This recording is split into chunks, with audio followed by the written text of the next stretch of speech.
Okay, I appreciate this article. Disturbing experts troubled by Canada's euthanization law. And to think that I am actually being, you know, obsessed by somebody that wants to euthanize Canadians so bad. So this photo provided by Gary shows him and his brother Ellen on the eve of his euthanization in Chilliwack. This story was so horrible. It was so horrible. I mean, the guy had mental illness. He had a head injury, had $500,000. And with his head injury, it took him a while to make decisions. But what happened was the police took him to the Chilliwack Hospital. And yeah, from there, his mental issue went to euthanization. He was put to death.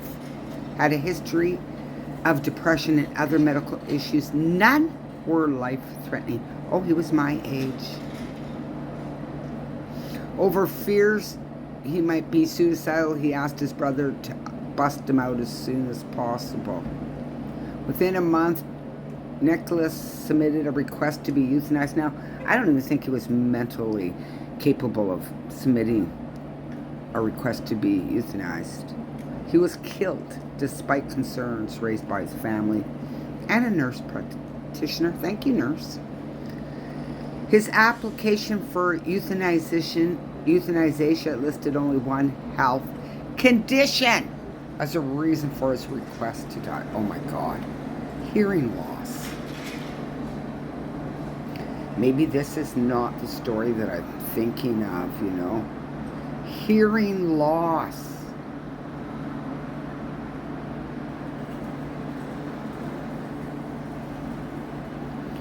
Nicholas' family reported the case to the police and the health authorities, arguing he lacked the capacity to understand the process and was not suffering unbearably. Wow. So people are phoning the police. My heart goes out to you, Nicholas's family. My heart really does. I do everything I can to talk against this. But then I'm, you know, half German Jewish, living in a fucking Nazi-like death concentrated neighborhood, you know, where we all qualify for euthanization. But I find out now everybody in Canada qualifies, but we get speedy ones. They said he was not taking needed medication, wasn't using his implant that helped him to hear, and that the hospital staffers improperly helped him request euthanization. Can you imagine that? I'm being harassed by someone who's probably going to put this on his YouTube channel and probably not put my words in there talking about this.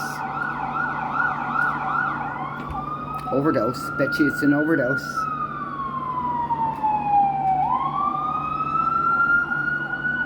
Oh, could be a fire. That is so horrible. Do you know these people have hearing loss? Oh, look, there's my word. Nazi program in Germany.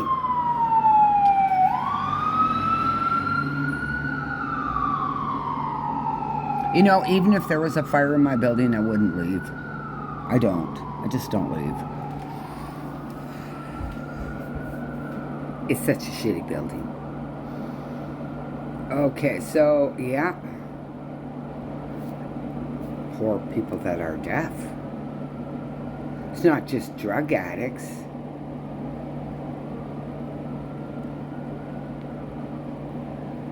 Blasted that what he has labeled the cult. Okay, on a recent trip to Canada, Pope Francis blasted that he was labeled the culture of waste that considers elderly and disabled people disposable. We need to learn how to listen to the pain of the poor and the marginalized, Francis said, laminating the patients who, in place of affection, are administered death. That's what the guy that's obsessed with my channel that I had to block, he's obsessed with euthanizing people too. Oh, don't dare me have my own opinion. And I also believe he made up a fake account and tried to put his words back on my YouTube channel. Reblock. It's easy to tell who's who when you get the same words, you know. Hey, that's you.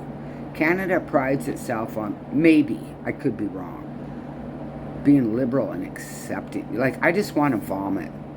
I really do.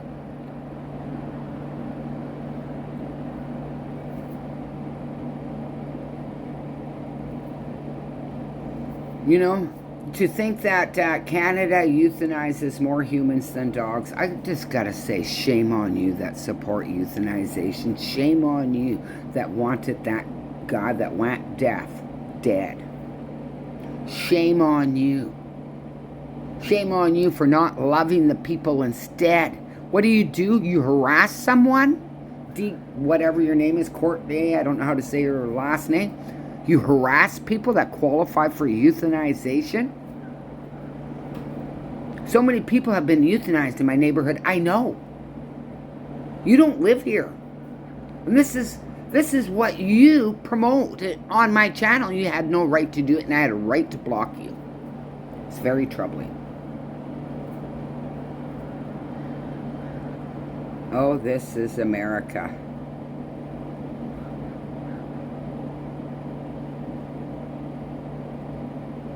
Love. Where's love? Where's in love and killing? Where's in love? We've already, unalived the first homeless woman. She didn't even make it to 60. But Ukrainians came here and got homes. None of them got unalived. Nobody mentions that. They act like the Ukrainians are better than Canada and deserve more. Why do they deserve more? I thought we were all supposed to be equal. 90,000 Ukrainians were housed properly in British Columbia, but not the born in Canada people. Take a look at my neighborhood. We have poverty pimps wanting people to live in tents. That's how bad it is. And they make money for them. They live in privileged neighborhoods. And they inflict a lot of filthy ideologies that they have, these do-dirties, on our neighborhood that's completely deadly. Nothing good comes from it. They claim they're saving lives, but really you just look at the statistics and you know they're actually not.